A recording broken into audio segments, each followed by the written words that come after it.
안녕하십니까. 배종민입니다. 우리가 지난 시간에 걸쳐서 거의 구약은 다 커버를 했습니다. 구약을 커버를 하고 난 다음에 우리가 신약으로 넘어가기 전에 우리가 한번 살펴볼 필요가 있는 부분이 하나님이 창세기부터 시작해서 말라기까지 그리고 또 침묵기까지 어떤 생각을 하고 계셨을까? 우리가 인격적인 교제라고 이야기를 하지 않습니까? 인격적인 교제는 상대편의 마음을 읽어내는 것도 중요하지 않습니까? 그래서 우리가 하나님 마음을 감히 이렇게 그려본다는 건 쉬운 일은 아니지만 그래서 제가 무리한 예라고 했는데, 그럼에도 불구하고 우리가 구약을 하나님의 인격적인 교제라고 생각할 때는 하나님이 우리에 대해서 어떻게 생각하셨는지를 한번 살펴보는 것이 좋을 듯해서 오늘 무리한 예를 가지고 한번 나눠보겠습니다. 우리 이 시간 다 끝나고 난 다음에 다음 시간에는 침묵기인데, 침묵기가 신약 예수님 탄생 이전까지 어떻게 연결됐는지를 나눠서 한번 살펴보도록 하겠습니다. 예. 자, 하나님의 입장을 한번 살펴보겠습니다. 지금 크게는 7단계를 한번 나누어 봤습니다. 7단계 제일 첫 번째 단계입니다.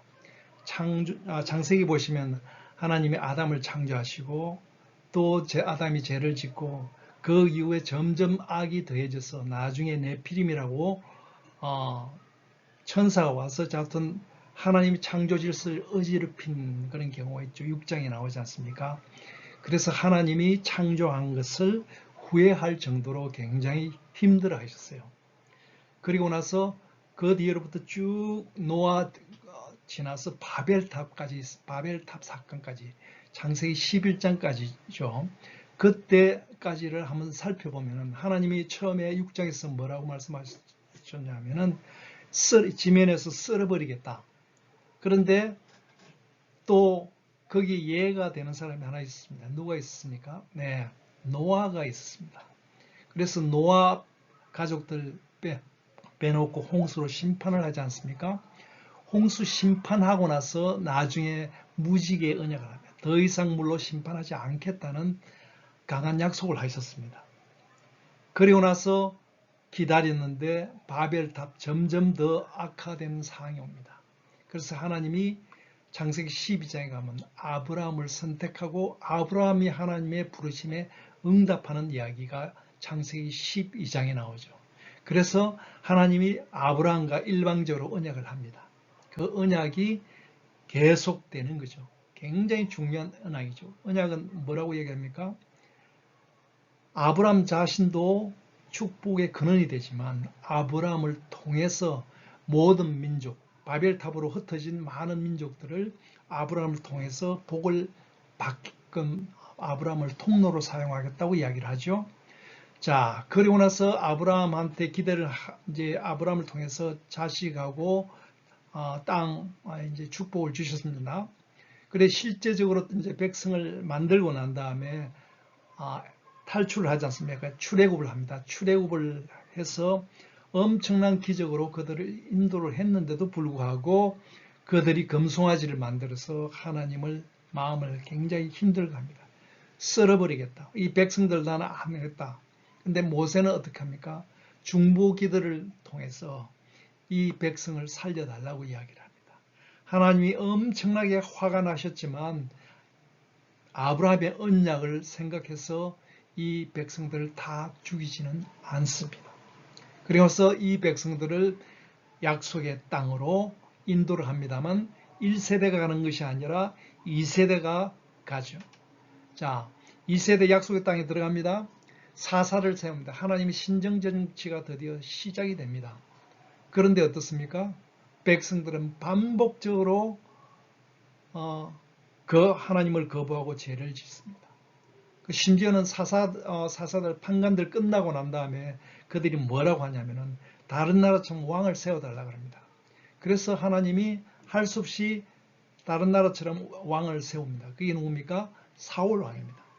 사울 왕을 세웠는데 초창기는 조금 반짝하다가 또 하나님을 배반합니다. 그러면서 하나님이 걱정하면서 이제 다음 단계로 다윗을 준비합니다. 이때까지도 굉장히 하나님이 화가 나셨겠죠.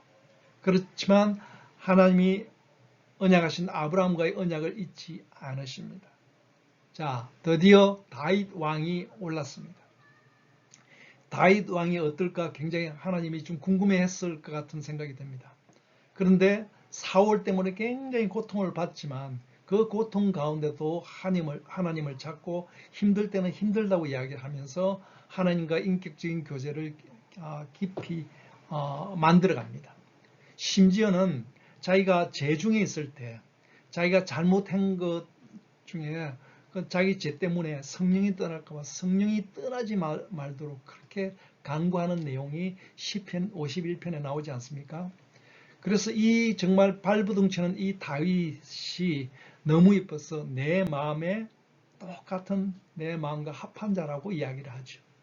그러면서 사무엘 하 7장에는 하나님이 다윗에게 아브라함의 언약한 거 그거 다시 재정리를 해서 다윗한테 언약을 합니다. 너 후손 중에 이제 메시아가 나올 거라고 이야기를 합니다. 여기는 이 다윗 왕은 빨간 환한 부분이 없죠. 자, 다윗 왕에 이렇게 너무나 하나님이 기뻐하셔갖고 자기 아들 솔로몬한테 큰 축복을 줬습니다. 솔로몬은 처음에는 어떻습니까? 처음에는 아버지처럼 다윗처럼 잘하다가 중간부터는 사울 왕처럼 바뀝니다. 그래서 하나님이 경고를 주죠. 1차 경고. 너 제대로 안 하면은 어떻게 되느냐? 남과 북이 이스라엘이 남북으로 나누어질 것이라고 경고. 실제적으로 그렇게 됐고 2차 경고는 어떻습니까? 예, 엘리사 선지자를 통해서 경고를 합니다. 말 안 듣습니다. 그래서 어떤 일이 일어납니까? 아수르에서 멸망당하는 북이스라엘이 멸망당하는 장면이 나오죠. 그 다음에 또 3차 경고는 어떻습니까? 계속해서 왕들 말 안 들으니까 선지자를 통해서 계속 경고를 합니다. 그래도 말 안 듣습니다. 그래서 어떻게 합니까? 바벨론의 포로로 잡혀가게끔 만듭니다. 하나님이 굉장히 화가 많이 나셨습니다.